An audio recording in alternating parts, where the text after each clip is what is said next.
All right. Well, welcome back to your daily constitution. So let's get going. We left off with the third verse. Oops. The third article of section 1. So, no person shall be a senator who shall have not attained the age of 30 years and been 9 years a citizen of the United States, and who shall not, when elected, be an inhabitant of that state for which he shall be chosen. So again, must be a resident of the state, obviously. The vice president of the United States shall be president of the Senate, but shall have no vote unless they be equally divided. So that's where we get the vice president being able to break ties.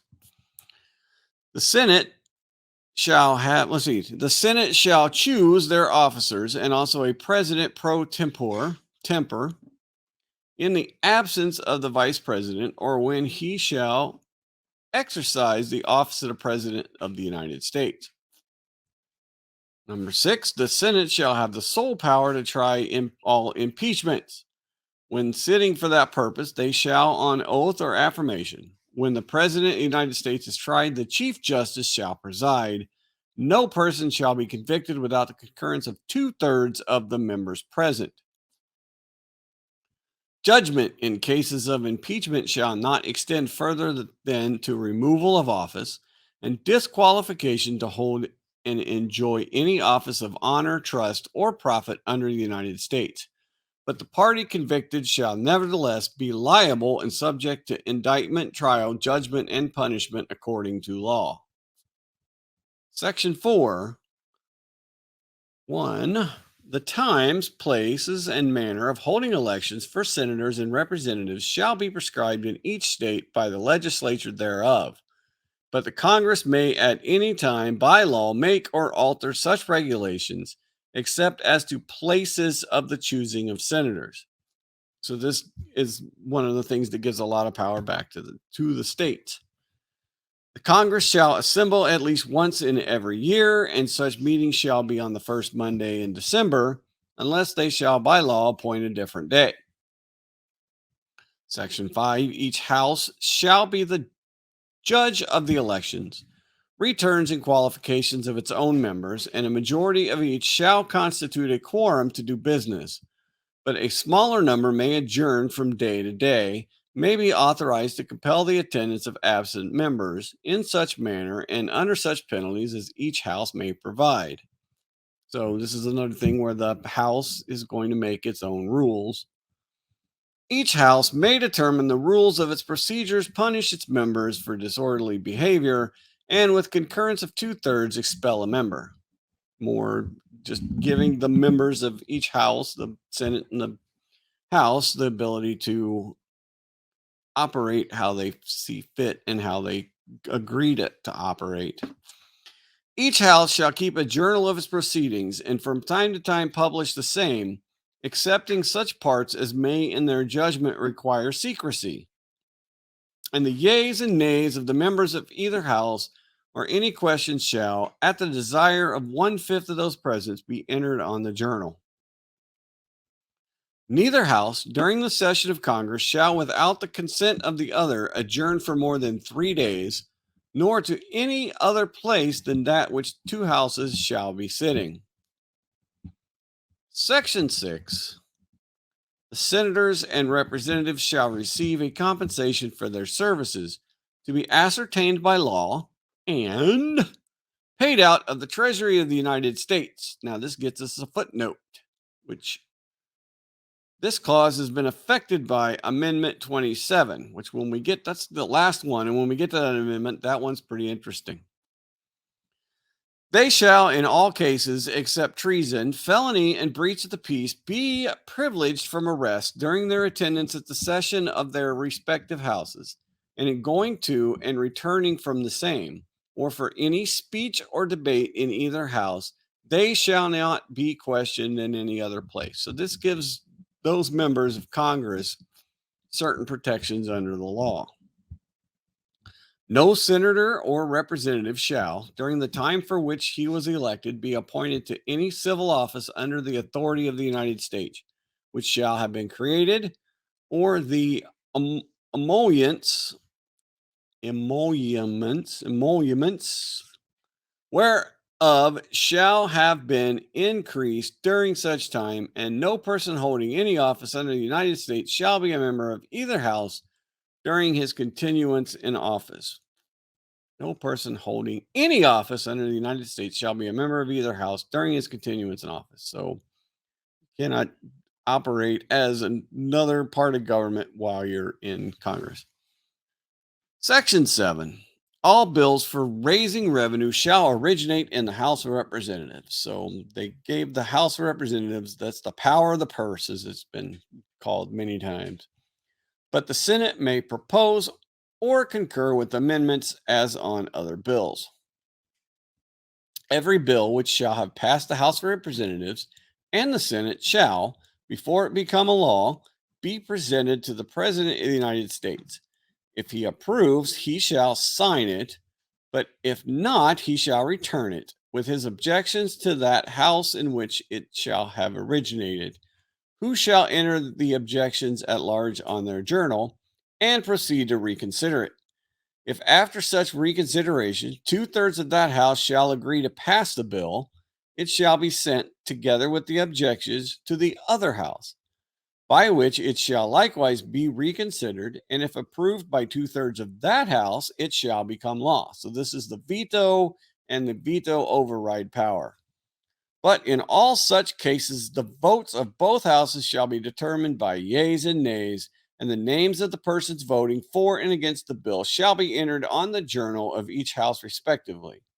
If any bill shall not be returned by the president within 10 days, Sundays excepted, after it shall have been presented to him, the same shall be a law.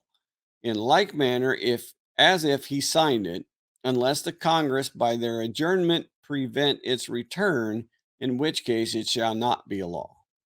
Interesting. Every order, resolution, or vote to which the concurrence of the Senate and the House of Representatives may be necessary, except on a question of adjournment, shall be presented to the President of the United States. Before the same shall take effect, shall be approved by him, or being disapproved by him, shall be repassed by 2/3 of the Senate and House of Representatives, according to the rules and limitations prescribed in the case of a bill. Section 8. Congress shall have the power to lay and collect taxes, duties, imposts, and excises, to pay the debts and provide for a common defense and general welfare of the United States. But all duties, imposts, and excises shall be uniform throughout the United States. So you can't tax one state more than the other. You can't say, Ohio, you've done wrong, you get extra taxes. Section 2 or number 2 of section 8, to borrow money on the credit of the United States. 3, to regulate commerce with foreign nations and among several states and with the Indian tribes.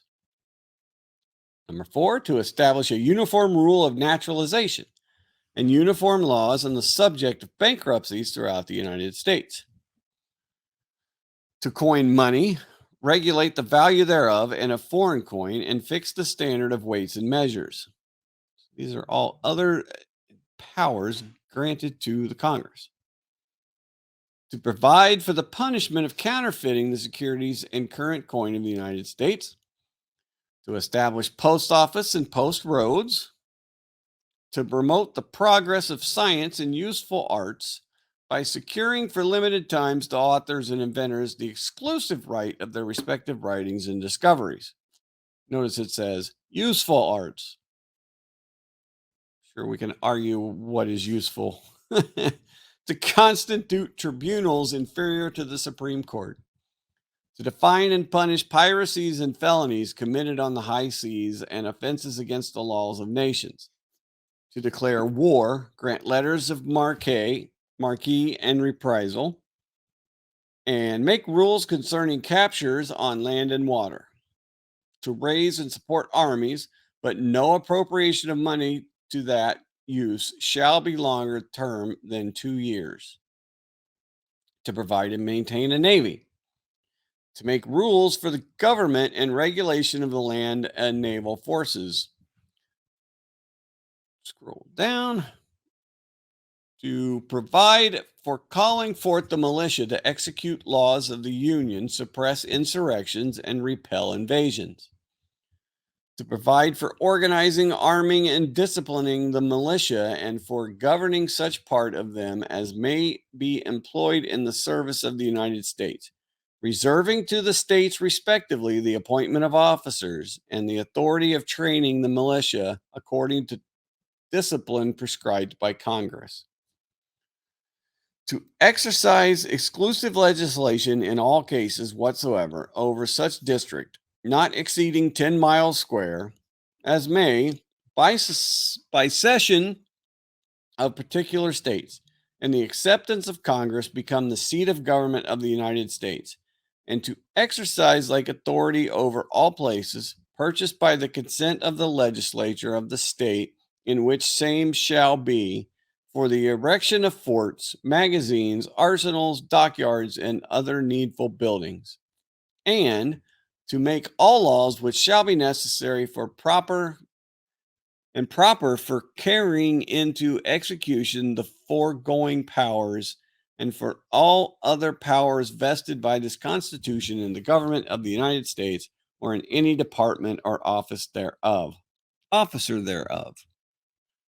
Section 9, the migration or importation of such persons as any of the states now existing shall think proper to admit shall not be prohibited by the Congress prior to year 1808, but a tax or duty may be imposed on such importation, not exceeding $10 for each person. The privilege of the writ of habeas corpus shall not be suspended unless when in cases of rebellion or invasion the public safety may require it.